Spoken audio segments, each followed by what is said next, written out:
Hello everyone, I welcome all of you to this very beautiful and amazing platform of Infinity Learn by Sri Chaitanya.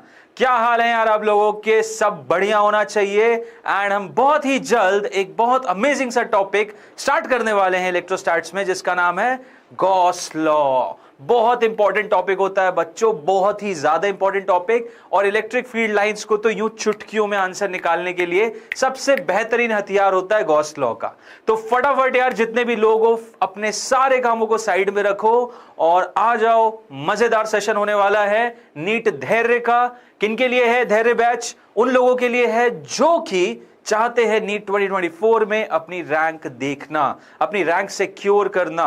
तो जितने लोगों को भी अपनी rank assure करना है, please come over here, we are here for you. आपको बहुत ही स्ट्रैटेजिक, एकदम पूरा टैक्टिकल तरीके से, आपको पूरे मेथडोलॉजी के साथ, बढ़िया पेडागोजी के साथ आपको वो तरीका दिखाएंगे जिससे कि आप अपनी नीट के रास्ते को बहुत अच्छी तरीके से अचीव कर पाओ। गुड आफ्टरनून अपूर सर, इसकी रिकॉर्डिंग भी मिलेगी क्या? अपूर यार ये यूट्यूब पे चल रहा है सेशन, इसकी रिकॉर्डिंग तो हमेशा ही रहेगी अवेलेबल, है कि नहीं? इसकी रिकॉर्डिंग तो यूट्यूब पे हमेशा ही रहेगी, क्यों टेंशन ले रहे हो? ठीक है। सो बहुत ही अमेजिंग सा सेशन होने वाला है एंड फटाफट आ जाओ, जल्दी आ जाओ। My name is Adarsh Rai and हम स्टार्ट करने वाले हैं गॉस लॉ का। ठीक है, बीच में हमारे कुछ दिन सेशंस नहीं हो पाए थे due to some reasons, but अब हम पिछली बार वाले का नहीं यार अपूर्व, एक काम करो, प्लेलिस्ट में जाओ, धैर्य प्लेलिस्ट में आप जाओगे इन्फिनिटी लर्न नीट के, उसमें धैर्य का जो सेक्शन है उस पर टैप करना, उस पर आपको सारे वीडियोस मिल जाएंगे, फिजिक्स के, केमिस्ट्री के, बॉटनी के और जूलॉजी के, सबके हैं वहां पे वीडियोस। ऐसा कोई वीडियो नहीं है जो नहीं होगा। ठीक है, और नहीं मिले तो मुझे प्लीज बता देना, मैं इंश्योर करूंगा कुछ भी इशू होती है तो उसे वहां पे मिल जाएगा आप लोगों को। ओके, तो देखो पिछले सेशन में अगर हम बात करें तो हमने इलेक्ट्रिक फील्ड के बारे में कुछ बातें की थी। ठीक है, इलेक्ट्रिक फील्ड लाइंस क्या होती हैं, पॉजिटिव चार्ज की वजह से, नेगेटिव चार्ज की वजह से। सर फोर्थ वाला नहीं है? हाँ पूर्व, बीच में कुछ सेशंस नहीं मिल पाए थे, ये बेसिकली फोर्थ नहीं है। इस वीडियो का जो टैग लाइन था, जो बेसिकली पूरा का पूरा आपका इमेज डली हुई थी, वो थोड़ी सी गलत थी, थोड़ी डिस्टॉर्टेड थी। ये बेसिकली आपका फोर्थ सेशन है। आपका जो पुराना इलेक्ट्रिक फील्ड पार्ट 1 हुआ था उसका नेक्स्ट यहां पे हम कवर करने वाले हैं गॉस लॉ में। ठीक है, और इसके बीच का जो भी सेशन होगा हम इसके आगे कवर करेंगे। थंबनेल पे मत जाना, थंबनेल थोड़ा सा कंफ्यूजिंग है, आई नो। मैंने बात की है टीम से, वो अभी के अभी आज ही के आज में रिजॉल्व हो जाएगा। ओके, सो पुराना जो सेशन था इलेक्ट्रिक फील्ड का, उसके बाद जो नेक्स्ट सेशन है that is going to be Gauss law. और उसके बाद आज के सेशन में, जैसे कि मैं बता रहा हूं, स्टार्टिंग के पोर्शन में हम थोड़ा इलेक्ट्रिक फील्ड के बारे में जानेंगे, कुछ चीजें जो रह गई थी कि इलेक्ट्रिक फील्ड दो चार्जेस की वजह से क्या होती हैं, उनके रीजन में कैसी होती है, और उसके बाद आगे बढ़ेंगे, इलेक्ट्रिक फील्ड की प्रॉपर्टीज के बारे में जानेंगे, फिर इलेक्ट्रिक फ्लक्स जानेंगे, गॉस लॉ जानेंगे, इलेक्ट्रिक फील्ड बनाएंगे, और नेक्स्ट सेशन जो रहेगा हमारा वो पूरा एप्लीकेशन ऑफ गॉस लॉ पे रहेगा। तो यहां पे हम बस गॉस लॉ, इलेक्ट्रिक फील्ड की प्रॉपर्टीज, कुछ ऐसी चीजों के बारे में जानेंगे। बढ़िया सेशन होगा, मजा आएगा आप लोगों को। कुछ इक्विलिब्रियम के भी बहुत सारे क्वेश्चंस रहेंगे, तो क्वेश्चंस बहुत बढ़िया हैं और सेशन भी बहुत अमेजिंग है। फटाफट आ जाओ, चलो आओ शुरू करते हैं। सबसे पहली चीज, इलेक्ट्रिक फील्ड लाइंस, थोड़ा सा एक रिकैप मार ले। सो अभी तक हमने कुछ चीजों के बारे में बात कर ली है, क्या कि जो हमारे चार्जेस है, कूलम्स लॉ हमने देख लिया है, प्रॉपर्टीज ऑफ चार्जेस हमने देख ली है, हमने इलेक्ट्रिक फील्ड लाइन का भी कॉन्सेप्ट देख लिया है कि इलेक्ट्रिक फील्ड लाइन क्या होती है, जहां पे भी नॉन कॉन्टैक्ट फोर्सेस होते हैं। हमें ये तक पता है कि सर पॉजिटिव चार्जेस की वजह से जो इलेक्ट्रिक फील्ड लाइन होती है उससे दूर जाती हुई होती है। इलेक्ट्रिक फील्ड लाइन हमेशा देता है, और नेगेटिव चार्जेस जो होती है हमेशा इलेक्ट्रिक फील्ड लाइन्स खाता है। इलेक्ट्रिक फील्ड लाइन्स हमेशा क्या करता है? खाता है। ये हमेशा इलेक्ट्रिक फील्ड लाइंस देता है और इलेक्ट्रिक फील्ड लाइंस ये खाता है। ठीक है, और इसी के आगे अब हम बात करते हैं। अब तो हम देखो इस सेशन में भी जानेंगे कि दोनों के कॉम्बिनेशन पे इलेक्ट्रिक फील्ड क्या होती है, साथ ही साथ इलेक्ट्रिक फील्ड लाइन की कुछ प्रॉपर्टीज जो कि बहुत ज्यादा इंपॉर्टेंट भी हो जाती हैं।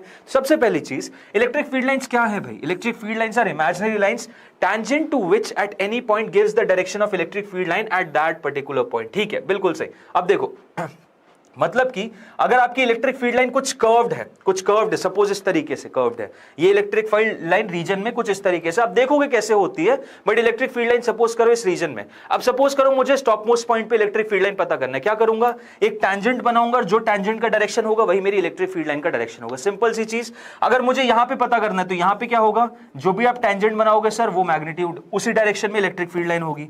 यहां पे पता करना है तो टैंजेंट बनाऊंगा, उसी डायरेक्शन में इलेक्ट्रिक फील्ड लाइन हो जाएगी। मतलब कर्व्ड लाइंस में जो भी जिस पॉइंट पे भी इलेक्ट्रिक फील्ड लाइन पता करनी रहती है, टैंजेंट बना के उसका डायरेक्शन पता करते हैं। मैग्नीट्यूड का तो अलग तरीका है ही, मैग्नीट्यूड के बारे में बहुत सारी चीजें हमें पता है। एक तो फोर्स के थ्रू हम बता सकते हैं कि जो इलेक्ट्रिक फील्ड होती है वो कितनी होती है। यहां पे एक टेस्ट चार्ज रख देना, इस पे एक टेस्ट चार्ज रख दो Q, और इस पे जितना भी फोर्स लगेगा डिवाइडेड बाय Q कर दोगे मैग्नीट्यूड, तो तुम्हें E का मैग्नीट्यूड पता चल जाएगा। तो आई थिंक तुम्हें समझ में आ रही है चीजें कि यार इलेक्ट्रिक फील्ड क्योंकि एक वेक्टर क्वांटिटी, तो हमें मात्र दो चीजों की ही तलाश हमेशा रहेगी। पहली चीज तो मैग्नीट्यूड जो कि फोर्स से डिवाइडेड बाय Q से निकाल सकते हैं। दूसरी चीज होती है डायरेक्शन, और डायरेक्शन का तरीका तुम्हें बता दिया, जब कभी भी कर्व्ड इलेक्ट्रिक फील्ड लाइन होगी टैंजेंट बनाओगे और डायरेक्शन ऑफ द टैंजेंट ही तुमको इलेक्ट्रिक फील्ड का डायरेक्शन देगा। ओके सर, ठीक है। और भी कुछ प्रॉपर्टीज के बारे में बताओ सर, और प्रॉपर्टीज देखते हैं। अब देखो, लाइन ऑफ फोर्स मतलब वही electric line of force, they originate out from a positive charge and terminates on a negative charge always. जैसा कि मैंने बताया, हमेशा पॉजिटिव चार्ज आपकी इलेक्ट्रिक फील्ड लाइंस को देता है, निकालता है, और नेगेटिव चार्ज हमेशा उन इलेक्ट्रिक फील्ड लाइंस को खाता है।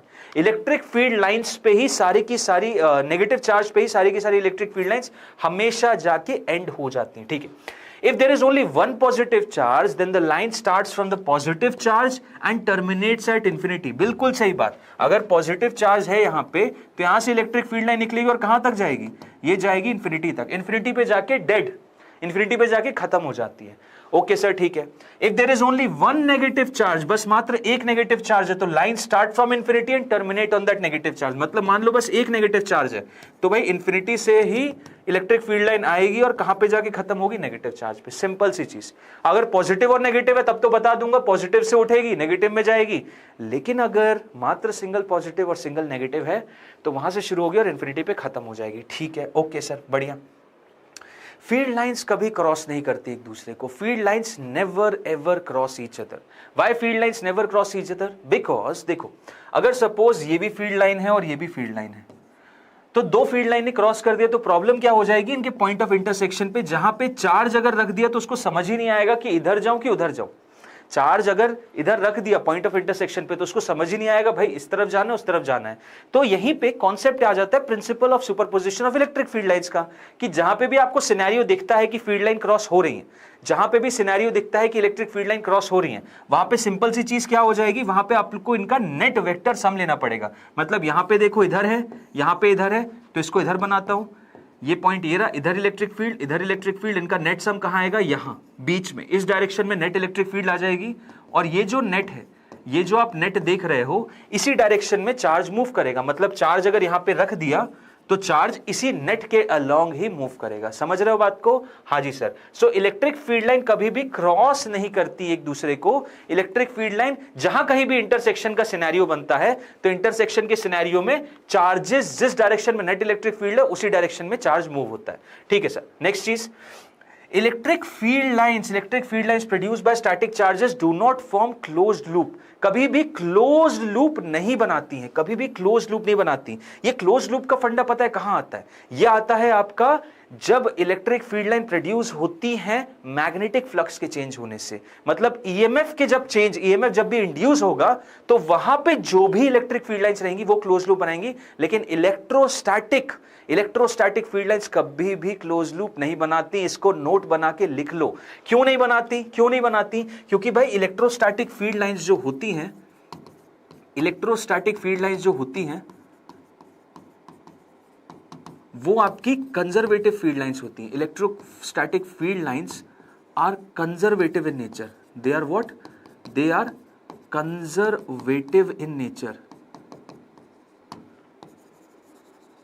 दे are conservative in nature. Conservative होती है हमेशा, इलेक्ट्रिक फील्ड लाइंस कंजर्वेटिव होती है, क्लियर है। और कंजर्वेटिव फील्ड लाइंस कभी भी क्लोज लूप नहीं बनाएंगी। सर क्यों नहीं बनाएंगी भाई? क्योंकि बना लिया अगर मान लेते हैं तो कंजर्वेटिव फील्ड लाइन की एक लौती डेफिनेशन जो होती है कि क्लोज्ड लूप में जब भी कभी ऐसे घूम के इधर वापस आ जाओ, चार्ज को सपोज करो चार्ज हो मास हो, क्योंकि देखो जो आपकी क्या बोलते हैं ग्रेविटेशनल फील्ड लाइन है वो भी कंजर्वेटिव है, तो चार्ज हो या मास हो उसको कभी भी इनिशियल और फाइनल पॉइंट सेम होता है। मतलब क्लोज लूप में ले आओगे तो वर्क डन क्या हो जाता है? जीरो। वर्क डन कितना होता है? जीरो।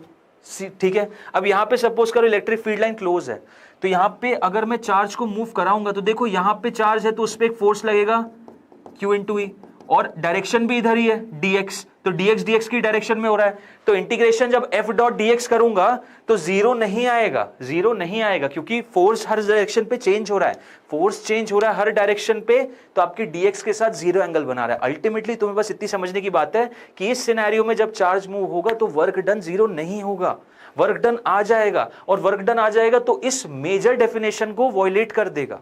क्लियर है? तो इलेक्ट्रोस्टैटिक फील्ड लाइंस हमेशा कंजर्वेटिव होंगी और कभी भी क्लोज लूप नहीं बनाएंगी, आपको ही याद रखना है। Electric lines of forces produced by static charges, ये जरूरी है, स्टैटिक चार्जेस, डायनेमिक नहीं, static charges do not form closed loop. If line of force make a closed loop, then work done to move a plus q charge along the loop will be non-zero, obviously, so it will not be conservative field. इन सारी fields को non conservative field line बोलते हैं, जो कि एक circle में होती है। बिल्कुल सही बोला अपूर्व, एब्सोल्युटली करेक्ट, एकदम सही बात बोली।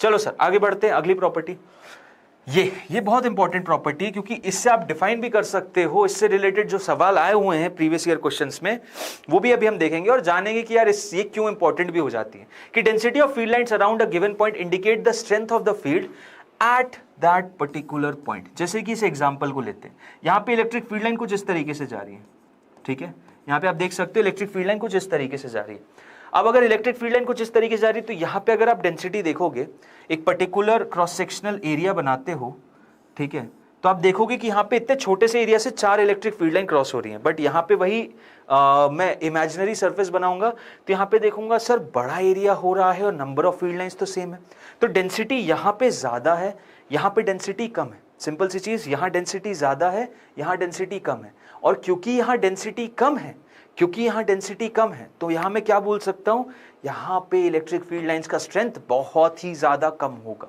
क्योंकि डेंसिटी पे डिपेंड करती हैं। डेंसिटी ऑफ फील्ड लाइंस जहां ज्यादा वहां इलेक्ट्रिक फील्ड का मैग्नीट्यूड ज्यादा, समझ रहे हो? तो strength of electric field at that point is directly related with the density of field lines. जहां पे lines are dense electric field will be more, if lines are rare electric field will be less. So इस हिसाब से मैं ये बोल सकता हूं कि electric field at A will be greater than electric field at B, electric field at A will be greater than electric field at b. और इलेक्ट्रिक फील्ड लाइन है ही नहीं तो भाई इक्वल टू जीरो होगा यार। अगर इलेक्ट्रिक फील्ड लाइन है ही नहीं तो इक्वल टू जीरो होगा, सिंपल सी चीज, क्लियर? ओके चल, कंडक्टर के भी बारे में कुछ इंपॉर्टेंट बातें करनी चाहिए इलेक्ट्रिक फील्ड लाइंस के बारे में। हालांकि इनके बारे में और अच्छे से डिस्कशन हम करेंगे जब हम इलेक्ट्रोस्टैट्स में सेपरेटली कंडक्टर्स का टॉपिक भी कवर करेंगे, but for the time being इनके बारे में भी पता होना चाहिए। पहली चीज तो क्या कि कंडक्टर्स में बहुत सारे चार्जेस होते हैं। कंडक्टर्स में क्या होते हैं, बहुत सारे चार्जेस होते हैं, और चार्जेस तो देखो इंसुलेटर में भी होते हैं, सब में होते हैं, बट मुद्दे की बात ये कंडक्टर में चार्जेस फ्री होते हैं, सेमीकंडक्टर्स अगर आप लोगों को थोड़ा बहुत भी आइडिया और नहीं भी आइडिया तो कोई दिक्कत नहीं, क्लास 12th में ही पढ़ेंगे हम। सेमीकंडक्टर्स में आपने देखा होगा कि आपके जो आउटर शेल के इलेक्ट्रॉन्स हैं कंडक्टर में वो शेयर्ड हो जाते हैं, तो इसलिए इलेक्ट्रॉन्स को बहुत इजी पाथ मिल जाता है through out the conductor move होने का। और उसी तरीके से कंडक्टर्स में काफी सारे फ्री इलेक्ट्रॉन्स होते हैं। और अगर कंडक्टर में बहुत सारे फ्री इलेक्ट्रॉन्स होते हैं तो होता क्या है कि जब कभी भी कंडक्टर को एक्सटर्नल इलेक्ट्रिक फील्ड में रख देते हैं ना, तो यहां पे जो चार्जेस हैं मुफ्त के, फ्री फोकट के पड़े हुए हैं, वो इस इलेक्ट्रिक फील्ड के ऑपोजिट डायरेक्शन में मूव होने लग जाएंगे। क्लियर है?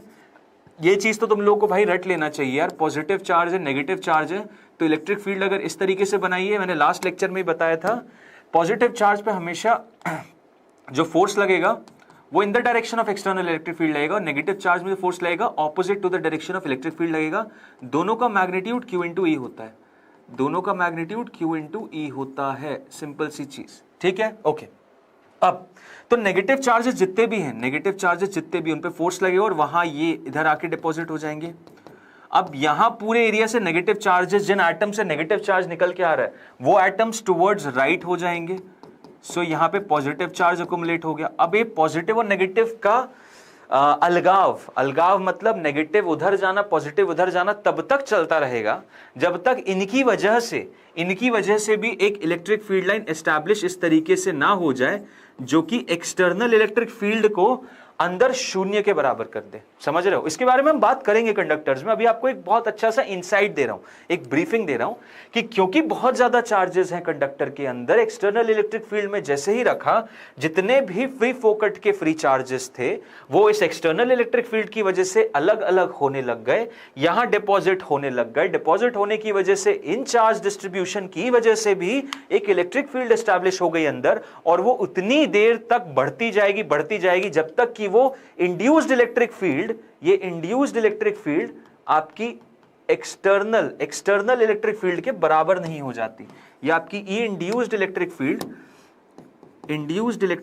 आपकी एक्सटर्नल फील्ड के बराबर नहीं हो जाती। क्लियर है? और जैसे ही एक्सटर्नल फील्ड के बराबर हो जाएगी तो अंदर इलेक्ट्रिक फील्ड जीरो हो जाएगी, जो कि हिसाब आप यहां देख सकते हैं। यहां पे net electric field inside is zero, net electric field inside is zero. ये हिसाब बता रहा हूं मैं। अब हमें क्या याद रखना है? हमें याद रखना है कि एक कंडक्टर को इलेक्ट्रिक फील्ड में रखने से इलेक्ट्रिक फील्ड लाइंस कैसे डिस्टॉर्ट हो जाती हैं, कैसे डिस्टर्ब हो जाती हैं। तो हमें मेजरली वो समझना है। तो देखो, एक कंडक्टर जब भी मैं रखता हूं, नॉर्मल सी इलेक्ट्रिक फील्ड लाइंस थी, पहले ऐसी सीधे जा रही थी, और एक कंडक्टर को उठा के मैंने कहां रख दिया? इधर रख दिया।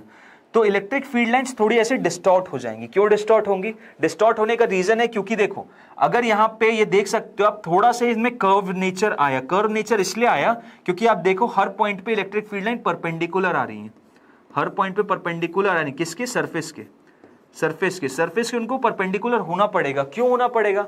क्योंकि अगर परपेंडिकुलर ना होके कोई भी एंगल बना रही है, कोई भी एंगल बनाएगी, तो उस हिसाब से एक एंगल, एक पर्टिकुलर कंपोनेंट उस कंडक्टर के अलोंग आएगा जो कि उस पर्टिकुलर नियम को वायलेट कर देगा। क्योंकि जैसे एक कंपोनेंट आ गया वैसे ही यहां पे चार्जेस फ्री फोकट के वापस रीएडजस्ट करेंगे, रीएडजस्ट करके क्या कर देंगे? रीएडजस्ट करके इस कंपोनेंट को जीरो कर देंगे, तो ये वाला कंपोनेंट किल, फाइनली ये वाला कंपोनेंट रह जाएगा। तो अल्टीमेटली जो इक्विलिब्रियम का स्टेटस आता है उसमें इलेक्ट्रिक फील्ड लाइन कुछ इस हिसाब से डिस्टॉर्ट हो जाती है, सीधी जाती है इलेक्ट्रिक फील्ड लाइन ऐसे हो जाती है।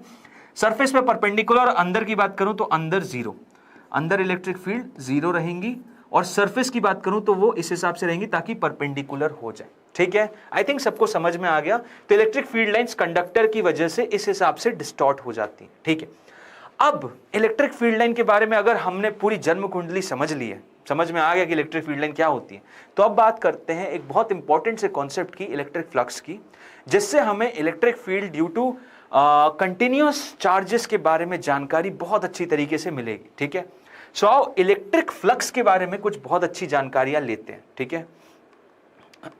एक मिनट यार, वो क्वेश्चन कहां गया?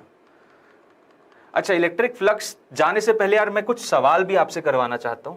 यहां देखो जरा, एक दो सवाल करते हैं मजेदार से। ठीक है? इलेक्ट्रिक फ्लक्स को छोड़ो, वो स्लाइड बेसिकली शायद हाइड हो गई है। इसमें मैं आपको उस पर्टिकुलर कॉन्सेप्ट, डेंसिटी से रिलेटेड कुछ कॉन्सेप्ट से सवाल करवाना चाहता हूं। तो सवाल कुछ इस तरीके का है, देखना, ध्यान देना सब लोग, कि हम लोगों को चार्जेस की वजह से इलेक्ट्रिक फील्ड लाइंस बतानी, ठीक है? सो सबसे पहले तो दो पॉजिटिव चार्जेस की वजह से इलेक्ट्रिक फील्ड लाइन बताते हैं। ठीक है? दो पॉजिटिव चार्जेस की वजह से इलेक्ट्रिक फील्ड लाइन किस तरीके से रहेंगी? वो रहेंगी कुछ इस तरीके से।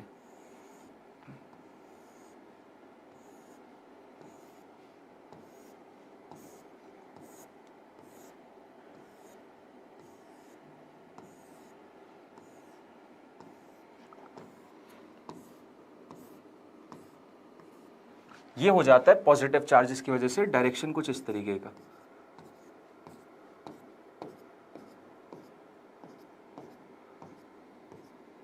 ठीक है? ये हो जाती इलेक्ट्रिक फील्ड लाइन किसकी वजह से? इलेक्ट्रिक फील्ड लाइन दो पॉजिटिव चार्जेस की वजह से। देन दो नेगेटिव चार्जेस की वजह से कितना होता है? टॉपिक हटाओ, टॉपिक नहीं होना चाहिए यार, इलेक्ट्रिक फ्लक्स नहीं है टॉपिक। क्या है topic? Electric field lines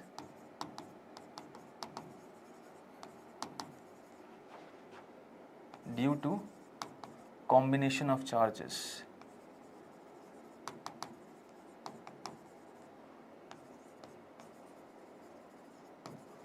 electric field lines due to combination of charges. ठीक है, सो दो पॉजिटिव चार्जेस की वजह से तो ये पता चल गई, ये हो गया केस वन।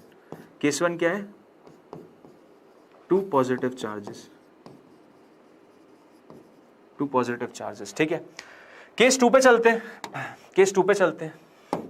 केस टू में क्या आएगा? दो नेगेटिव चार्जेस, दो नेगेटिव चार्जेस। अब दो नेगेटिव चार्जेस में क्या होगा? सेम ओरिएंटेशन रहने वाला है, सेम ओरिएंटेशन रहने वाला है, बट जो डायरेक्शन होगा वो उल्टा हो जाएगा। सेम ओरिएंटेशन बट डायरेक्शन उल्टा, मतलब ये जो आपने देखा वो एज इट इज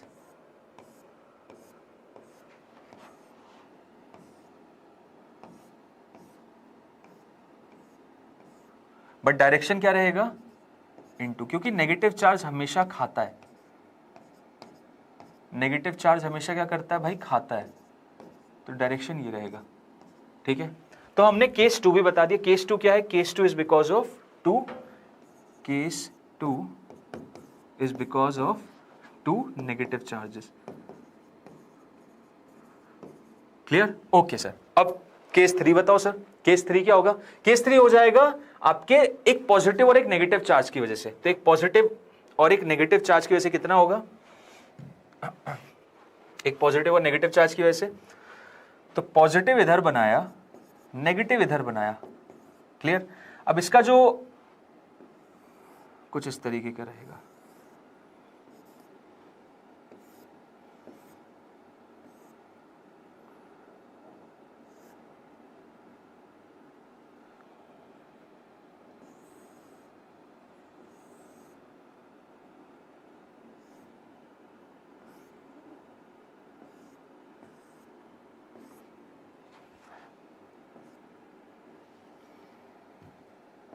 देखो डायरेक्शन ये रहा, डायरेक्शन ये रहा, और फ्रॉम पॉजिटिव टू नेगेटिव जाता है।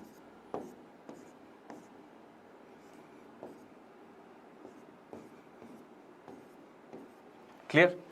तो ये हो जाता है आपका किसकी वजह से? केस थ्री है। एंड केस थ्री किसकी वजह से? केस थ्री है आपका, केस थ्री है आपका positive and negative charge. Clear? तो यहां पे देखो, एक तो चीज सर ये बताया कैसे आपने, ये सिंपल मैंने एनालिसिस किया है आपका superposition of electric field line से। मतलब किसी भी पॉइंट पे तुम देखो, यहां पे अगर पॉइंट देखते हैं, यहां पे सपोज करो मैं पॉइंट देखता हूं, यहां पे सपोज करो मैं एक पॉइंट देखता हूं, तो भाई पॉजिटिव की वजह से यहां जो इलेक्ट्रिक फील्ड लाइन होगी इधर, और इस पॉजिटिव की वजह से इलेक्ट्रिक फील्ड लाइन होगी इधर, तो ये ज्यादा है, तो ऑब्वियसली जो नेट रिजल्ट आएगा वो इस डायरेक्शन में आएगा, इसीलिए कर्व आया। ठीक है, सो प्रिंसिपल ऑफ सुपरपोजिशन से ही पूरी की पूरी इलेक्ट्रिक फील्ड लाइंस बनाई जा सकती हैं, और वहीं से बस मैंने समझा है, वहीं से पूरा का पूरा जो इलेक्ट्रिक फील्ड लाइन का स्ट्रक्चर है डिफाइन होता है। ठीक है, एक और चीज मजेदार यहां पे नोटिस करने वाली ये है कि क्योंकि दोनों का मैग्नीट्यूड अभी सेम था, क्योंकि दोनों का मैग्नीट्यूड अभी सेम था, तो यहां पे आप ये चीज बिल्कुल बोल सकते हो, क्या बोल सकते हो, कि जो नंबर ऑफ फील्ड लाइंस की इंटेंसिटी थी, डेंसिटी मतलब नंबर ऑफ फील्ड लाइंस, देखोगे यहां पे एक सर्कल बनाओगे, यहां पे एक सर्कल बनाओगे, सेम ही आएंगे, अलग नहीं आएंगे, इस केस में भी, इस केस में भी, इस केस में भी। तो वो एक बहुत इंपॉर्टेंट पैरामीटर हो जाता है जबकि अनइक्वल चार्जेस आते हैं और उनकी वजह से इलेक्ट्रिक फील्ड लाइन कैसे बनती है। तो नेक्स्ट केस में वही बताने वाला हूं मैं आपको, नेक्स्ट केस में ये बताने वाला हूं कि यार इलेक्ट्रिक फील्ड लाइन किस हिसाब से डिस्टॉर्ट होती है। तो इस चीज को समझो और मैं इसको स्क्रीन से क्लियर करूंगा। और अब देखो नेक्स्ट केस ये बताने वाला हूं मैं, नेक्स्ट केस ये बताने वाला हूं मैं,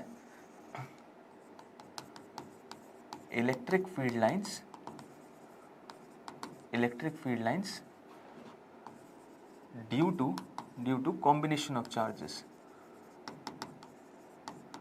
due to combination of charges. अब देखो इसमें क्या बताने वाला हूं मैं, इसमें बताने वाला हूं अनइक्वल चार्जेस की वजह से इलेक्ट्रिक फील्ड लाइन किस हिसाब से रहेगी।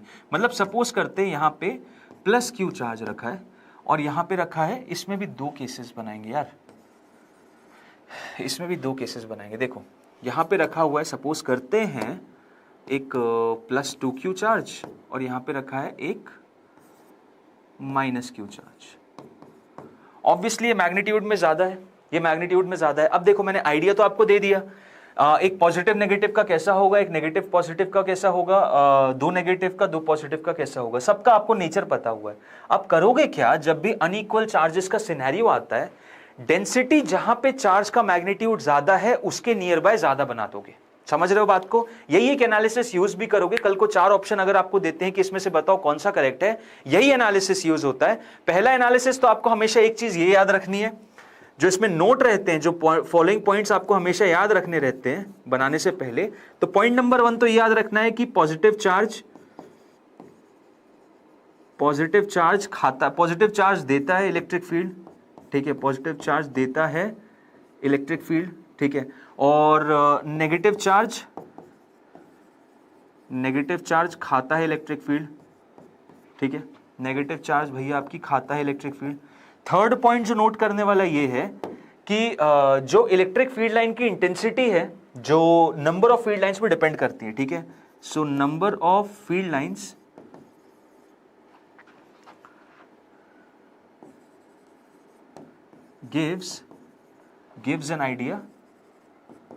gives an idea about the strength of electric field,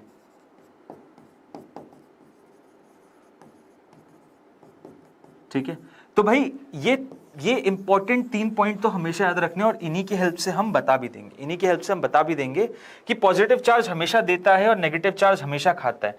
क्योंकि कुछ केसेस ऐसे भी आते हैं जहां पे बहुत ज्यादा मैग्नीट्यूड का नेगेटिव चार्ज दे देंगे और ये दे देंगे कि भाई वो इलेक्ट्रिक फील्ड दे रहा है, ऐसा नहीं है। वो हमेशा खाएगा, वो -q हो, -q/10 हो, -q/1000 हो, -q/10⁻36 हो, वो नेगेटिव है तो हमेशा इलेक्ट्रिक फील्ड खाएगा, बाजू में कितना भी एनर्जेटिक, कितना भी स्ट्रॉन्ग चार्ज क्यों ना रहे। अब देखो एक पॉजिटिव नेगेटिव की कैसी बनती थी सर, एक आइडिया लेते हैं सर। पॉजिटिव नेगेटिव की तो इस तरीके से बनती थी, यहां से ऐसे जाता था इस तरीके से, ठीक है, ओके सर, बढ़िया।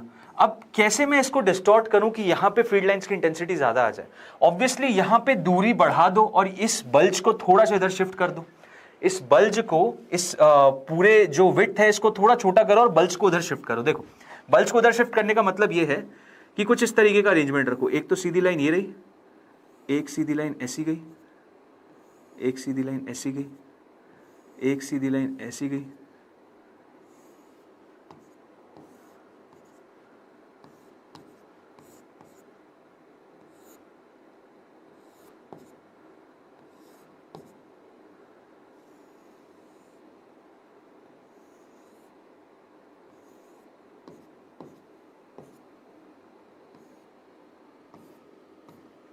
देख पा रहे हो आप? देख पा रहे हो? देखो ये है एनालिसिस जब मैंने अनइक्वल चार्जेस लिए, जब मैंने क्या लिया है, अनइक्वल, यहां पे +2q लिया, यहां पे +2q लिया और यहां पे क्या लिया, -q लिया।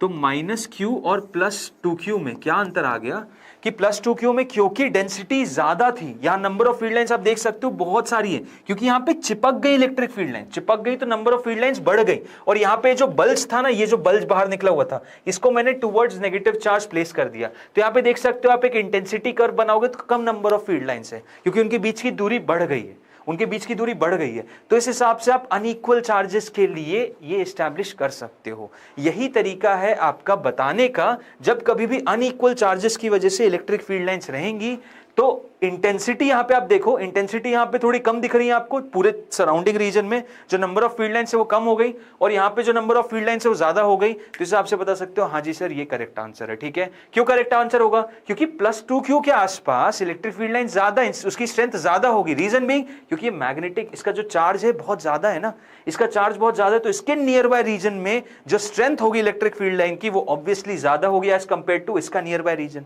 क्लियर है? अल्टीमेटली इफेक्ट तो दोनों की वजह से, बट मेन मुद्दे की बात यह है कि यहां पे इंटेंसिटी ज्यादा होगी as compare to this intensity. Simple सा रीजन आता है क्योंकि उसका चार्ज ज्यादा है। और ये मैंने किस इफेक्ट से पता किया भैया? इस वाले से कि नंबर ऑफ फील्ड लाइंस क्या दिखाएंगी, इंटेंसिटी की बात करती है। नंबर ऑफ फील्ड लाइंस जहां ज्यादा वहां पे इंटेंसिटी की बात होगी।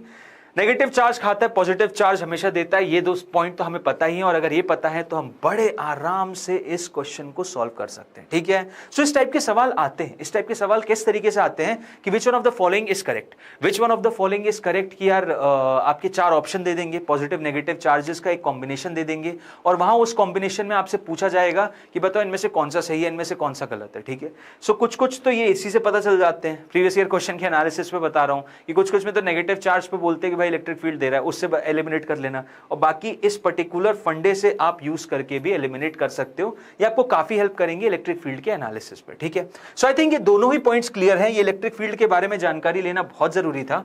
अब जो पॉइंट आता है इसको मैं रब कर रहा हूं।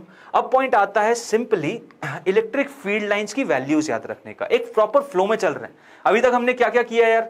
अभी तक हमने सर पहले तो चार्जेस के बारे में जाना, क्लियर है, फिर हमने कूलम लॉ जाना, ठीक है, फिर हमने कूलम्स लॉ जाना। अब कूलम्स लॉ के बाद हम कहां गए? इसमें फोर्सेस वगैरह के बारे में बात किया। अब हमने इलेक्ट्रिक फील्ड के बारे में जाना कि ठीक है, इलेक्ट्रिक फील्ड लाइन क्या होती है, what are electric field line, और उसकी प्रॉपर्टीज के बारे में जान लिया, ठीक है। हमने कूलम्स लॉ में फोर्सेस के बारे में जाने, कूलम लॉ की इलेक्ट्रोस्टैटिक फोर्स क्या होता है, तो हमने ये जान लिया, चार्जेस की प्रॉपर्टीज जान ली, कूलम लॉ जान ली, इलेक्ट्रिक फील्ड और इसकी कुछ प्रॉपर्टीज जान ली कि इलेक्ट्रिक फील्ड कैसे होती है रीजन में। अब हम बढ़ रहे हैं इलेक्ट्रिक फील्ड की वैल्यूज के लिए। इलेक्ट्रिक फील्ड की वैल्यू नियर बाय ऑब्जेक्ट से, कंटिन्यूअस चार्ज बॉडी से कितनी होती है। तो इसमें देखो, कुछ आपको कैलकुलस के थ्रू करनी रहती है और कुछ आपको कैसे करनी रहती है, गॉस लॉ के थ्रू, ठीक है। यहां पे इलेक्ट्रिक फील्ड लाइन का डेरिवेशन जो है कि electric field line due to various charges, clear है। तो इसके दो तरीके होते हैं। एक तो होता है भाई कैलकुलस के थ्रू आपको रिंग का, डिस्क का, लाइन चार्ज, इन सब के बारे में पता करना रहता है, और दूसरा होता है गॉस लॉ के थ्रू, ठीक है। तो मैं पहले इसको पढ़ाऊंगा गॉस लॉ वाला, और फिर उसके बाद जाऊंगा कैलकुलस पे। हेल्प क्या हो जाती है, गॉस लॉ से एक बहुत अच्छा आइडिया मिल जाता है चीजों का, और फिर कैलकुलस यूज करते हैं ना तो बहुत ईजी रहता है। समझ रहे हो बात को? हमेशा देखो, एक बहुत अच्छा तरीका तुम लोग बता रहा हूं चीजों को हमेशा याद रखने का। मैंने कॉलेज में यूज किया था, हमेशा इस चीज को याद रखना। मैं कॉलेज में यूज किया था और बहुत हेल्पफुल रहता था। मैं क्या करता था, अपने दोस्त को बोलता था कि यार तू एक टॉपिक पढ़ ले और मैं एक टॉपिक पढ़ लेता हूं। एक बड़ा सा चैप्टर रहता था और हम बोलते थे यार तू थोड़े टॉपिक पढ़ ले, मैं थोड़े टॉपिक पढ़ लेता था। फिर होता क्या था, मैं उससे बोलता था तूने पढ़ लिया, मैंने ही पढ़ लिया, अब मुझे जरा कहानी तरीके समझा दे। मुझे क्या कर, एक कहानी, एक समरी दे दे उस पर्टिकुलर चैप्टर की। जैसे वो कहानी या समरी मुझे दे देता था उस चैप्टर की, तो होता क्या था कि मेरे दिमाग में एक छोटा सा ही सही, एक बहुत क्लियर कट तो नहीं बट एक फ्रेमवर्क तैयार हो जाता था। और वो फ्रेमवर्क तैयार होने से क्या होता था कि जब बाद में जाके मैं रियलिटी में उस पूरे सब्जेक्ट को पढ़ता था, रियलिटी में जाके पूरे सब्जेक्ट को वापस रिवाइज करता था या पढ़ता था, तो चीजें बहुत सही तरीके से घुसती जाती थी, क्योंकि एक फ्रेमवर्क मैंने ले लिया था। उस पूरे टॉपिक को एक कहानी तरीके समझ लिया था अपने फ्रेंड के थ्रू, और उसको याद करना बड़ा आसान हो गया था। तो इसीलिए सबसे पहले हम गॉस लॉ समझेंगे और फिर उसके बाद कैलकुलस के माध्यम से हम इलेक्ट्रिक फील्ड लाइन को डिराइव करेंगे, जिससे कि हमें ये तो आइडिया मिल जाएगा कि अच्छा आंसर ये है, इस तरीके से भी निकाल सकते, और जहां इसके थ्रू नहीं निकाल सकते वहां पे हम कैलकुलस का उपयोग करेंगे। तो ये सारी चीजें हम देखेंगे, ये हमारा फ्लो रहेगा, और दैट्स द रीजन आज हम गॉस लॉ के बारे में करेंगे।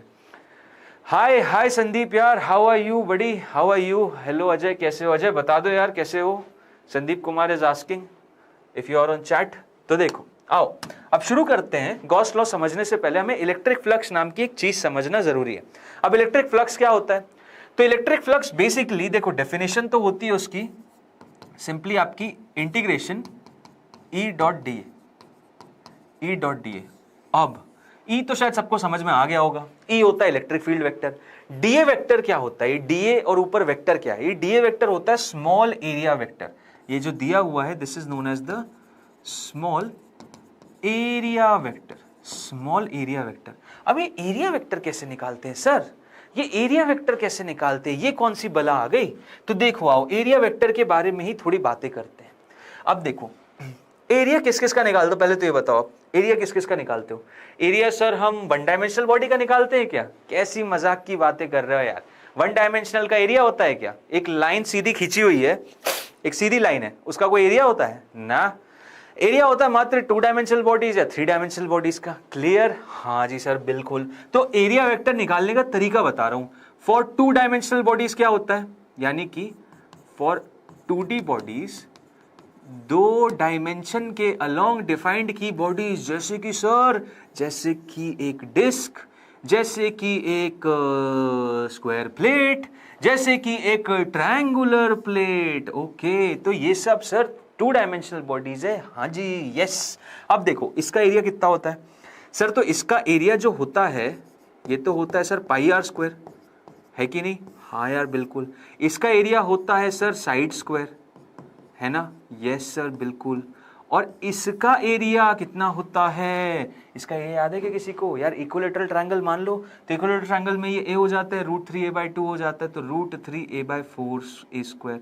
सो इसका एरिया हो जाता है √3a²/4।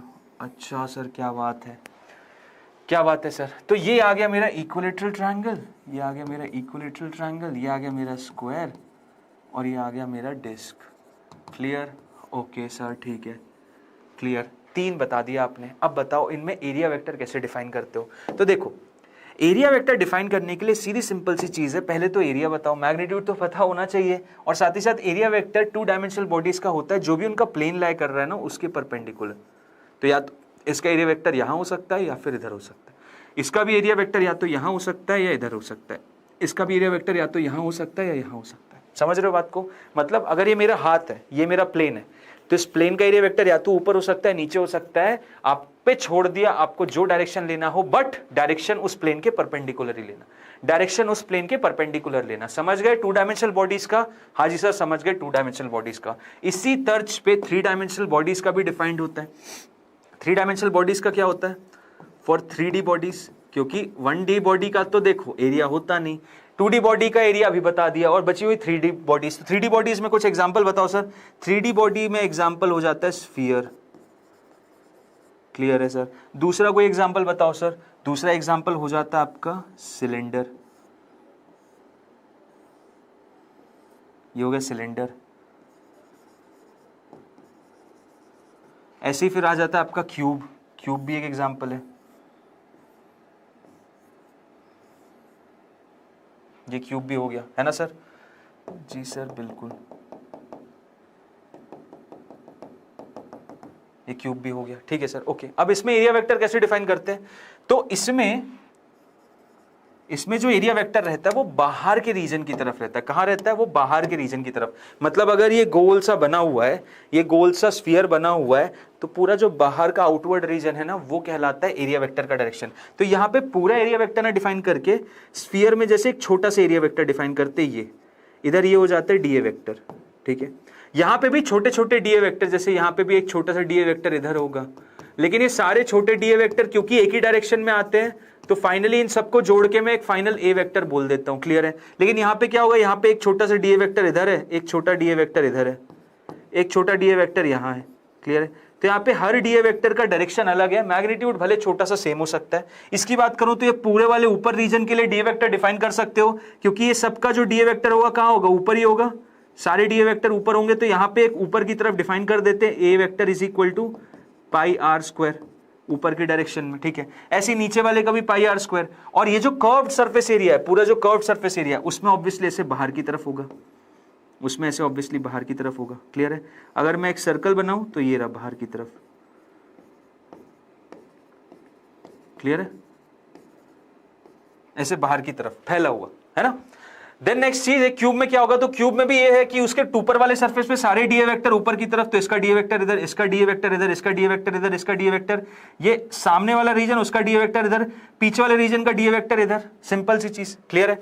तो इस तरीके से यहां पे भी 6 सरफेसेस का 6 डीए वेक्टर होगा। अब जो भी integration flux, integration E dot DA होता है, जो भी इंटीग्रेशन ई डॉट डीए होता है वही आपका फ्लक्स कहलाता है। जो भी इंटीग्रेशन ई डॉट डीए होता है वही आपका फ्लक्स कहलाता है। जैसे कि फॉर एग्जाम्पल कि सपोज करते हैं कि भाई ये मेरा एक पर्टिकुलर एरिया था, ये मेरा एक पर्टिकुलर एरिया था, और यहां पे ऐसे इलेक्ट्रिक फील्ड लाइन जा रही है, ये आ रही है।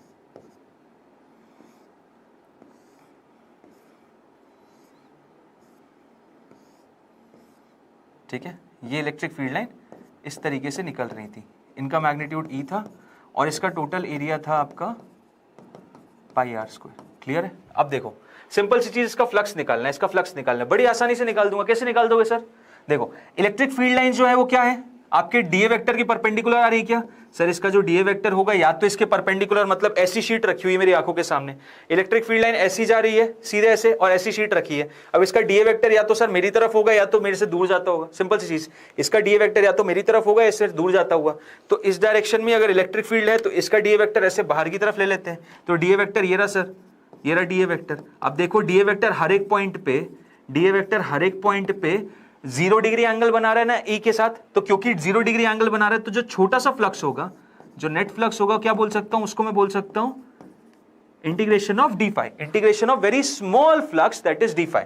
और integration of very small flux यानी कि आपका E dot D A, integration of very small flux D phi will be equal to integration E dot D A, integration E dot D A. अब ई डॉट डी ए क्या है, ई इधर है, D A भी इधर है, तो दोनों के बीच का एंगल कितना, 0, यानी हो जाएगा E D A cos of 0 पूरा इंटीग्रेशन। सो फाई नेट कितना आ जाएगा, फाई नेट कितना आ जाएगा भाई, ई बाहर आ जाएगा, ई बाहर आ जाएगा, इंटीग्रेशन डी ए मतलब टोटल एरिया, क्योंकि देखो हर जगह cos 0 0 हो जाएगा, और टोटल एरिया कितना है पाई आर स्क्वायर, से ये हो गया E into pi R square, ये आ जाता है मेरा नेट फ्लक्स। ये तरीका होता है, ये मेथडोलॉजी होती है आपका नेट फ्लक्स निकालने की, इसी मेथड को यूज करना है और हम इसके थ्रू देखना इलेक्ट्रिक फील्ड लाइन निकालेंगे कैसे, अभी गॉस लॉ समझने के बाद। तो अल्टीमेटली स्लाइड से आपको यह समझ में आना चाहिए कि भाई इलेक्ट्रिक फ्लक्स कैसे निकाला जाता है, इलेक्ट्रिक फ्लक्स कैसे निकाला जाता है, ठीक है। अब हम बात करते हैं फाइनली गॉस लॉ के बारे में, और कुछ गॉस लॉ से रिलेटेड स्टैंडर्ड न्यूमेरिकल्स भी करेंगे। इलेक्ट्रिक फील्ड का डेरिवेशन आज हम सेशन में नहीं करेंगे, हम उसको नेक्स्ट सेशन में डेफिनेटली करेंगे, but for the time being हम गॉस लॉ को पढ़ेंगे। हम किसको पढ़ेंगे, गॉस लॉ को पढ़ेंगे भाई। गॉस लॉ बहुत इंपॉर्टेंट चीज है। अब देखो गॉस लॉ सिंपल ये बोलता है कि भाई जो भी इलेक्ट्रिक फ्लक्स होगा, जो भी इलेक्ट्रिक फ्लक्स होगा, ये क्या है, ये आपका इलेक्ट्रिक फ्लक्स है, this is basically your electric flux. अब जितना भी इलेक्ट्रिक फ्लक्स होगा that is going to be equal to Q enclosed by epsilon naught. How much? Q enclosed by epsilon naught. Q enclosed by epsilon naught. अब ये Q enclosed क्या है, Q enclosed ये है कि कोई भी तुमने गॉसियन सरफेस बनाया, जैसे सपोज करते हैं कि ये एक स्फीयर है, ये एक स्फेरिकल शेल है, ये क्या है, एक स्फेरिकल शेल है। और ये स्फेरिकल शेल कैसी होती है भाई, गेंद, नॉर्मल सी प्लास्टिक की बॉल जो बचपन में खेलते थे, अंदर से खोखली। सो ये स्फेरिकल शेल है और ये किसकी तरह बिहेव कर रही है, ये एक गॉसियन सरफेस की तरह बिहेव कर रही है। किसकी तरह बिहेव कर रही है, this is behaving like a Gaussian surface, a Gaussian surface. मतलब कि ये सर क्या हमें दिया रहता है, नहीं, ये गॉसियन सरफेस हम क्रिएट करेंगे। कहाँ क्रिएट करेंगे, हर उस केस में क्रिएट करेंगे जहां पर हमें इलेक्ट्रिक फील्ड निकालनी होगी। सर आपने 11th में प्रोपगेशन ऑफ एरर करवा दिया है क्या, उसमें जिसमें डिवीजन और मल्टीप्लिकेशन होता है, हायर अपूर्व बिल्कुल करा दिया है। प्रारंभ नाम का बैच है 11th का, उसमें जाके देखना, एरर्स बहुत बढ़िया तरीके से उसमें कवर करवा दिया है। बेसिक मैथ्स चल रहा है उसमें, बेसिक मैथ्स का पार्ट 2 रह गया है, ठीक है। बेसिक मैथ्स का पार्ट 1 भी करवा दिया है, जिसमें मैंने ट्रिग्नोमेट्री और डिफरेंशिएशन करवा दिया और एरर्स तो पूरा कंप्लीट करा दिया, ठीक है। सो उसको देख लेना, डेफिनेटली उसमें काम हो जाएगा तुम्हारा। तो एक गॉसियन सरफेस हम क्रिएट करते हैं। गॉसियन सरफेस हम क्या करते हैं, गॉसियन सरफेस हम क्रिएट करते हैं। क्लियर है, नहीं यार अपूर्व आज नहीं है, आज नहीं है। इसका प्लानर देखो, अभी तो रोहित शर्मा लगे हुए हैं थंबनेल में यूट्यूब चैनल पे, बट रोहित शर्मा के बाद आपको वहां पे प्लानर मिल जाएगा पूरे सीरीज का, जिस हिसाब से रन होता है ऑल्टरनेट डे में। आपको मेरे को एक स्कॉलरशिप टेस्ट देना है, फिर आज क्लास ले लूंगा, ठीक है यार। डन डन डन डन, देख लो। अब देखो ये स्फेरिकल शेल है, ये गॉसियन सरफेस है, ठीक है। अब देखो ये स्फेरिकल शेल हो गया, ये स्फेरिकल शेल हो गया, और ये गॉसियन सरफेस की तरह बिहेव करता है। अब इस गॉसियन सरफेस से रिलेटेड जो भी एक चार्ज अंदर रख दिया है, एक चार्ज कहां रख दिया है, एक चार्ज अंदर रख दिया है, ठीक है। और सोचो इस चार्ज की वजह से ही नहीं, और भी बहुत सारे चार्जेस है। Q1 है, ये सपोज करते हैं Q1 चार्ज दिया हुआ है, this is basically Q1, and ऐसे बहुत सारे चार्जेस नियर बाय रीजन में रख दिए। यहाँ पे Q2 रख दिया, यहाँ पे Q3 रख दिया। अब इन चार्जेस की वजह से नियर बाय रीजन में इलेक्ट्रिक फील्ड तो होगी, ठीक है। मैं लीव सर, मेरे को भी रोहित शर्मा से मिलवाना सर, मेरे को भी रोहित शर्मा से। अच्छा यार, रोहित शर्मा से हम मिल लें, फिर तुम्हें मिलवा देंगे। रोहित शर्मा हमसे थोड़ी मिल रहा है यार रोहित शर्मा तो तुम लोगों के लिए आ रहा है। वैसे एक क्या बोलते हैं, एक बैट ऑटोग्राफ का जरूर मिल सकता है, ठीक है। एक बैट तो जरूर मिल ही सकता है ऑटोग्राफ वाला। देखो सो यहाँ Q1 रखा है, या Q2 रखा है, या Q3 रखा है, ठीक है। अब देखो ये जो चार्जेस डिस्ट्रीब्यूटेड है रीजन में, इनकी वजह से नियर बाय रीजन में इलेक्ट्रिक फील्ड लाइंस होंगी, डेफिनेटली होंगी। इस Q1 की वजह से इधर उधर होंगी, Q2 की वजह से होंगी, Q3 की वजह से होंगी। मेन मुद्दे की बात यह है कि ये जो गॉसियन सरफेस बना है उससे रिलेटेड जो फ्लक्स होगा E dot D that will be equal to Q enclave. मतलब इस गॉसियन सरफेस के अंदर जो चार्ज है ना, तुम्हें बस उस पर फोकस करना, और वो कितना है यहाँ पे Q1 के बराबर। वो कितना हो जाएगा यहाँ पे Q1 के बराबर, मतलब कि इस गॉसियन सरफेस से रिलेटेड जो फ्लक्स हो जाएगा, इस गॉसियन सरफेस से रिलेटेड जो फ्लक्स हो जाएगा, that is going to be just Q1 upon epsilon naught. बाहर जितने चार्जेस है Q2, Q3, Q4, Q5, Qn जितने भी पड़े हो, पड़े रहने देना, जितने भी पड़े पड़े रहने देना, कोई मतलब नहीं है। बट मेन मुद्दे की बात यह है कि जो फ्लक्स रिलेटेड होगा इस सरफेस से, that is going to be Q1 upon epsilon naught. कितना हो जाएगा? Q1 अपॉन एप्सिलॉन नॉट के बराबर। ओके सर, बढ़िया। अब आओ गॉस लॉ से रिलेटेड ही, गॉस मतलब फ्लक्स निकालने से रिलेटेड ही, E डॉट डी पे हम जंप नहीं कर रहे। इस सेक्शन को अभी थोड़ी देर के लिए भूल जाओ, इस सेक्शन को थोड़ी देर के लिए भूल जाओ और इसको इग्नोर करो। किस पे फोकस करो? मात्र इस पे कि Q enclosed upon epsilon not से फ्लक्स कैसे निकाल सकते हैं, क्योंकि ये ज्यादा इंपॉर्टेंट है। इससे रिलेटेड हमें सवाल करना है और इससे रिलेटेड सवाल आते भी हैं कि फ्लक्स तुम Q enclosed upon epsilon not के बराबर कैसे बोल सकते हो। कि गॉस लॉ सिंपल ये बोलता है कि भाई जो फ्लक्स होता है ना, वो ये होता है। फ्लक्स कितना होगा किसी भी क्लोज सरफेस से related? Q enclosed upon epsilon not. और बाद में हमने रियलिटी में फ्लक्स पता है, रियलिटी में फ्लक्स क्या होता है? रियलिटी में फ्लक्स तो ये होता है, रियलिटी में इलेक्ट्रिक फ्लक्स तो ये होता है, तो बाद में हमने लिख दिया कि ये इसके बराबर है। गॉस लॉ तो मात्र ये बोलता है electric flux equal to Q enclosed upon epsilon naught. तो गॉस लॉ को जरा समझते हैं और इसके बारे में कुछ इंपॉर्टेंट पैरामीटर्स को जानते हैं। सबसे पहला, flux through Gaussian surface depends only on total charge present inside the Gaussian surface. ठीक है, मतलब गॉसियन सरफेस के अंदर जितना भी चार्ज होगा उसी पे डिपेंड करेगा, तभी फ्लक्स आएगा। जैसे कि सपोज करते बीच में एक प्लस Q चार्ज था। सपोज क्या करते, मान लो ये प्लस Q चार्ज है, ठीक है, यहाँ पे प्लस Q चार्ज है, ये भी प्लस Q चार्ज है। अब ये तुम्हारा क्या है, ये जो बाहर बना हुआ है, ये क्या है भैया? ये है तुम्हारा गॉसियन सरफेस, ये है तुम्हारा गॉसियन सरफेस। क्लियर है? और यहां पे भी ये भी गॉसियन सरफेस ही है। अब देखो, इस गॉसियन सरफेस के अंदर कोई इनक्लोज चार्ज है? हाँ जी सर, बिल्कुल है। अब कोई इनक्लोज चार्ज है तो कोई फ्लक्स रिलेटेड होगा? यस, डेफिनेटली होगा। कितना? Q upon epsilon not, Q upon epsilon not. यहां पे अगर बात करें तो गॉसियन सरफेस कहां चला गया? गॉसियन सरफेस बाहर चला गया। अब इसके अंदर कोई इनसाइड चार्ज है क्या? नहीं। इसके अंदर कोई इनसाइड चार्ज है? बिल्कुल नहीं। तो कोई इनसाइड चार्ज नहीं है, Q एनक्लोज्ड नहीं है, तो यहां पे फ्लक्स होगा क्या? बिल्कुल भी नहीं। यहां फ्लक्स की वैल्यू कितनी आएगी? यहां फ्लक्स की वैल्यू 0 आएगी। क्लियर है? और वो E डॉट डी से भी तुम समझ सकते हो, लेकिन अभी छोड़ो, अभी हम flux is equal to Q enclosed upon epsilon naught ही समझना सीखते हैं। वैसे अगर E डॉट डी से भी देखोगे तो यहां पे जैसे क्योंकि ये 3 डायमेंशनल बॉडी है, यहां डीए वेक्टर इधर, इलेक्ट्रिक फील्ड इधर आ रही है, यहां डीए वेक्टर इधर, इलेक्ट्रिक फील्ड इधर आ रही है। यहां पे देखोगे E डॉट डी पॉजिटिव आएगा, यहां पे E डॉट डी नेगेटिव आ जाएगा, क्योंकि एंगल दोनों के बीच का 180 हो गया और यहां 0 हो गया। फाइनल टोटल सरफेस के लिए करोगे, आंसर 0 ही आना है। तो ऐसे भी समझ सकते हो, अन्यथा लेकिन अभी हाल फिलहाल के लिए हम कैसे समझेंगे? क्योंकि यहां पे इनसाइड चार्ज था, क्योंकि यहां पे इनसाइड चार्ज था तो यहां पे फ्लक्स होगा, और यहां पे इनसाइड चार्ज नहीं है तो यहां फ्लक्स 0 हो जाएगा। मतलब इस सिनेरियो में flux is not equal to 0, but in this scenario flux will be equal to 0। समझ रहे हो बात को? बड़ी इंपॉर्टेंट बात है। नेक्स्ट पॉइंट ये है, flux through Gaussian surface is independent of its shape and position of charges inside Gaussian surface. बिल्कुल। अब सपोज करते हैं इसके अंदर चार्ज मैंने यहां रख दिया, ठीक है, इसके अंदर चार्ज मैंने यहां रख दिया और इसके अंदर चार्ज मैंने यहां रख दिया, ठीक। अब बताओ इसके थ्रू फ्लक्स कितना होगा? भाई गॉस लॉ तो सिंपल बोल के गया था Q enclosed upon epsilon naught, तो Q by epsilon not. Gauss तो सिंपल बोल के गया था Q enclosed upon epsilon not, Q by epsilon not. Gauss तो बोल के गया था Q enclosed upon epsilon not, simple epsilon not. मतलब ना इनके शेप में कोई बंटवारा हुआ, कोई भेदभाव हुआ कि भाई तू क्यूब था तेरे को ज्यादा दे देता हूं, तू स्फीयर था तेरे को कम देता हूं, नहीं, ऐसा कुछ नहीं। और ना ही इनकी पोजीशनिंग में ये ज्यादा, ये मीडियोकर रेंज में, ये गरीब और ये बहुत अमीर, तब भी फ्लक्स सेम ही है। तो भाई इंसानों से ज्यादा वफा तो चार्जेस और गॉसियन सरफेस में है यार। देख रहे हो, कोई इनके बीच में डिवीजन का बेसिस है ही नहीं, ना उनके शेप में ना ही उनकी पोजीशनिंग में, ठीक है। सो इनकी कॉन्स्टिट्यूशन बेसिकली ये बोलती है, there is going to be no discrimination based upon the shape of the Gaussian surface as well as the position of the charges. क्या बात है, देख रहे हो। सो इनका भी वसूल होता है, इनका भी वसूल होता है। ओके, सो गॉसियन सरफेस के अकॉर्डिंग जो टोटल फ्लक्स रहेगा that's going to be simply Q enclosed upon epsilon naught. Okay sir, बढ़िया। अब आओ, जैसे इस सिनेरियो की बात करूं, यहां पे गॉसियन सरफेस, गॉस लॉ बताओ। गॉस लॉ बोलता है टोटल फ्लक्स कितना हो जाएगा? टोटल फ्लक्स कितना हो जाएगा? Flux through Gaussian surface depends only on the total charge present inside Gaussian surface, not on outside. If a charge at surface, we take its half charge. बिल्कुल सही. देखो अब यहाँ पे क्या होगा, सपोज करते हैं ये Q6 था ना था, एक Q7 भी है यहाँ पे, एक यहाँ पे Q7 भी है, ऐसे Q7. अब बताओ टोटल चार्ज कितना हो जाएगा, टोटल चार्ज, टोटल फ्लक्स कितना हो जाएगा. तो टोटल फ्लक्स यहाँ पे इनसाइड चार्ज बताओ कौन से, ये इनसाइड चार्ज है क्या, हाँ सर. ये इनसाइड चार्ज है क्या, हाँ सर. ये इनसाइड चार्ज है क्या, हाँ सर.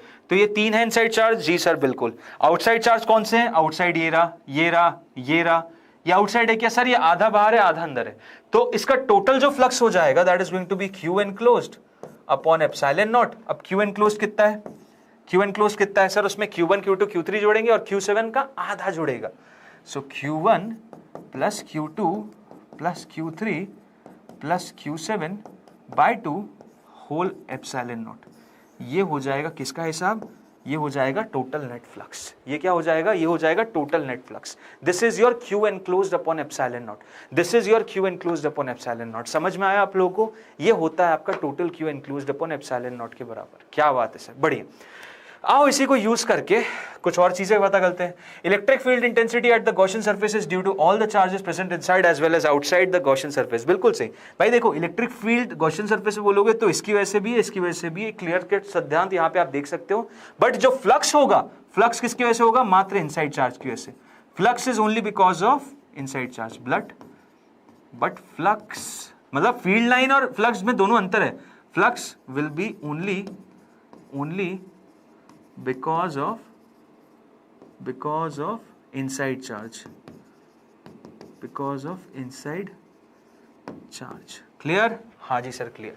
ठीक है. अगर क्लोज सरफेस रख दिया, एक क्लोज सरफेस रख दिया इस तरीके से, मान लो एक स्फीयर ऐसा डाल दिया, उसमें से ऐसे बाहर भी निकल रही है इलेक्ट्रिक फील्ड लाइन, पूरा काट के जा रही है, पूरा काट के जा रही है. क्या रख दिया, एक स्फेयर रख दिया, एक स्फेरिकल गॉसियन सरफेस रख दिया, एक स्फेरिकल गॉसियन सरफेस रख दिया. तो इसके थ्रू जो नेट फ्लक्स रहेगा वो कितना हो जाएगा, 0. नेट फ्लक्स कितना होगा, 0. इसकी रीजनिंग सिंपली कहां से दी जाती है, इसकी रीजनिंग दी जाती है since integration E dot D ए 0 हो जाता है. कितना हो जाता है, E डॉट डी ए 0 हो जाता है. कितना, E डॉट डी ए 0 क्यों हो जाता है, क्योंकि यहां पे अगर आप देखोगे, यहां पे अगर आप देखते हो, इधर देखो, तो यहाँ पे इलेक्ट्रिक फील्ड लाइन किधर है, ऐसे होगी, लेकिन यहाँ डीए वेक्टर कहाँ होगा, डीए इधर होगा. यहाँ पे इलेक्ट्रिक फील्ड लाइन किधर होगी, इधर होगी, लेकिन यहाँ डीए वेक्टर कहाँ होगा, इधर होगा. तो इस रीजन की बात करूं, इधर से इधर तक की, इधर से इधर तक की, यहाँ पे अगर मैं E डॉट डीए करूंगा, यहाँ पे अगर E डॉट डीए करता हूं, क्लियर है, तो वो कैसा आएगा भाई, वो नेगेटिव आएगा. नेगेटिव क्यों आएगा, क्योंकि एंगल 180 है, 90 से ज्यादा है. लेकिन यहां से यहां के बीच में करता हूं, इधर से इधर तक के आधे हेमिस्फीयर के लिए करूंगा, तो यहाँ पे देखोगे E इधर और डीए वेक्टर भी इधर, क्योंकि 3 डायमेंशनल बॉडीज के लिए डीए वेक्टर हमेशा आउटवर्ड होता है. तो इस पर्टिकुलर रीजन के लिए जो E डॉट डी आएगा वो कैसा आएगा, वो पॉजिटिव आएगा. क्लियर है, यहां पॉजिटिव और यहां नेगेटिव. जब फिर दोनों हेमिस्फीयर के लिए निकालोगे तो इसको और इसको जोड़ोगे तो नेगेटिव पॉजिटिव 0 काट देगा, फाइनल आंसर तुम्हारा 0 आएगा.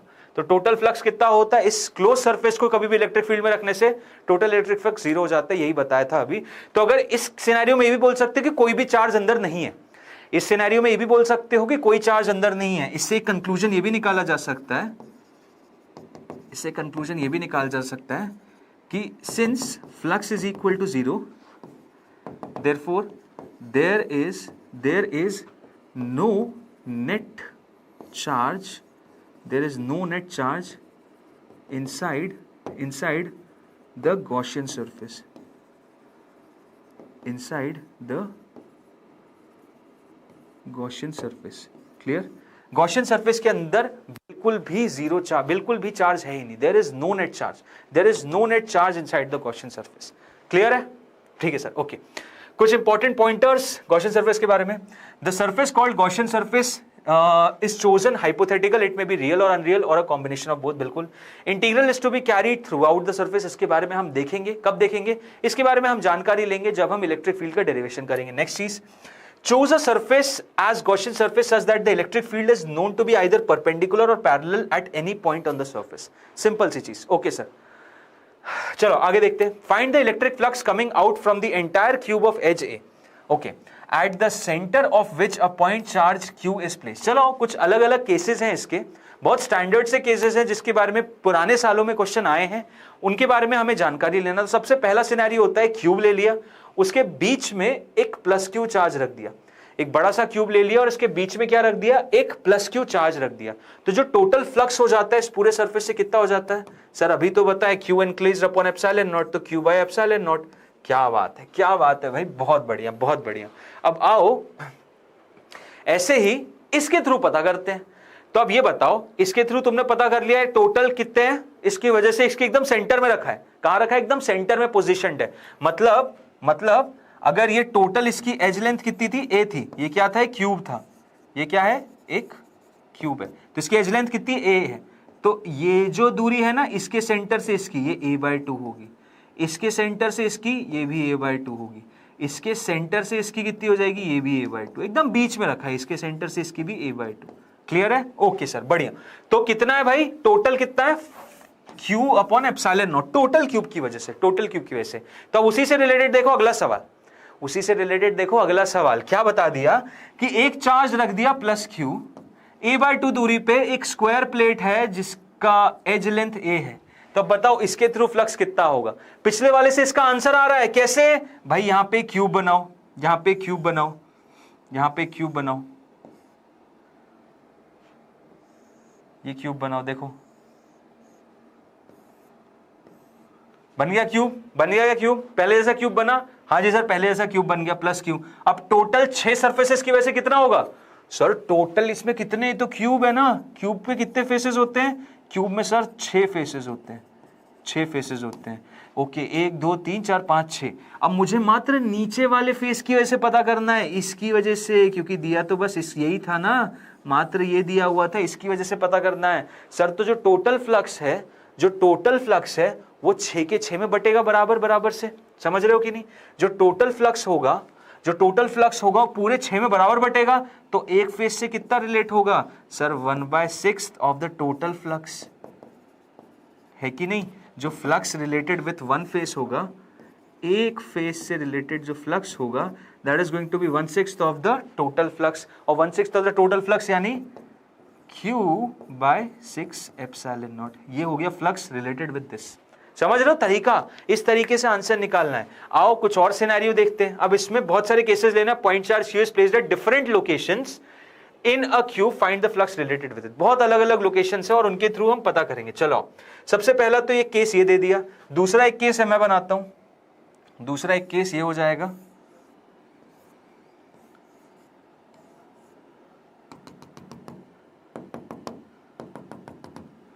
ठीक है।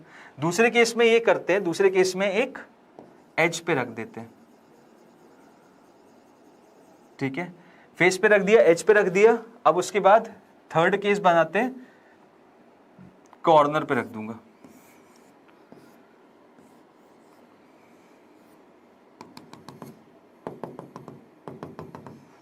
ठीक है। यहां पे कहां रख दिया? यहां पे इस पे रख दिया, एक कॉर्नर पे। अब बेसिकली चार्ज की जो शेयरिंग होगी उसके बेसिस पे यहां पे क्या हो जाएगा? आपका फ्लक्स डिवाइड होगा। तो देखो यहां पे चार्ज एक फेस पे रखा हुआ है, तो ऑब्वियसली उसका एक आधा हिस्सा अंदर है क्यूब के और आधा बाहर है। और यहां पे अगर मैं एक और क्यूब इसके बगल में रख दूं, एक और क्यूब अगर मैं इसके बगल में ऐसे रख दूं, एक और क्यूब इसके बगल में रख दूं, तो पूरा का पूरा अंदर हो जाएगा। मतलब यहां पे जो ये फ्लक्स है इसकी वजह से वो कैसा हो रहा है? आधा आधा इससे रिलेटेड है, आधा इधर से रिलेटेड है। तो यहां पे जो टोटल फ्लक्स होगा, जो फ्लक्स होगा that is going to be half of the total flux, half of the total flux, यानी कि Q/2 एप्सिलॉन नॉट। सिमिलरली यहां की बात करूं तो यहां को इसको पूरा कवर करने के लिए एक क्यूब यहां रखना पड़ेगा और ऐसी बाजू में 2 क्यूब, मतलब एक क्यूब यहां पे, एक क्यूब यहां पे और एक और क्यूब इसके जस्ट सामने। तो ये क्योंकि ये 4 में बटा हुआ है, एक इधर पे और 2 इधर पे, तो ये 4 में बटा रहेगा। तो यहां पे जो फ्लक्स हो जाएगा that is going to be 1/4 times the total flux, that is going to be Q/4 epsilon not.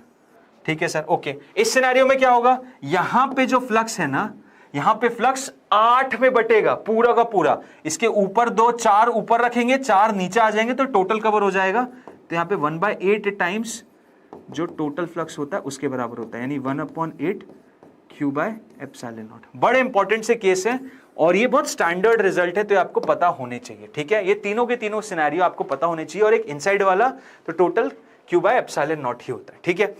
So I think ये पूरे सेशन में आप लोगों को यार काफी सारी चीजें इंसाइटफुल मिली होंगी, जिसमें हमने फ्लक्स को एंटायरली कवर कर दिया है, ठीक है। फ्लक्स कैलकुलेशन को, बस ओनली फ्लक्स कैलकुलेशन। अब एप्लीकेशन ऑफ गॉस लॉ बची है, जिसमें हम इलेक्ट्रिक फील्ड डिराइव करवाएंगे, और इलेक्ट्रिक फील्ड डेरिवेशन के बाद हम आगे जंप करेंगे कैलकुलस की हेल्प से इलेक्ट्रिक फील्ड का डेरिवेशन कैसे होता है उसके बारे में, और फिर इलेक्ट्रिक डाइपोल समझेंगे, और इसी के साथ ये चैप्टर भी बहुत अच्छी तरीके से समाप्त हो जाएगा। So next session please join करिएगा, देखिएगा, और इस सेशन की डीपीपी आपको मिल जाएगी। इस सेशन के जो नोट्स हैं वो भी आपको मिल जाएंगे, डिस्क्रिप्शन में टेलीग्राम की लिंक है, उसको ज्वाइन कर लो, और कोई भी डाउट होता है मिलो नेक्स्ट क्लास में, क्लास के दौरान ही इस डाउट को हम दूर करेंगे। सो मिलते हैं नेक्स्ट सेशन में, till then bye bye, thank you and all the best to all of you.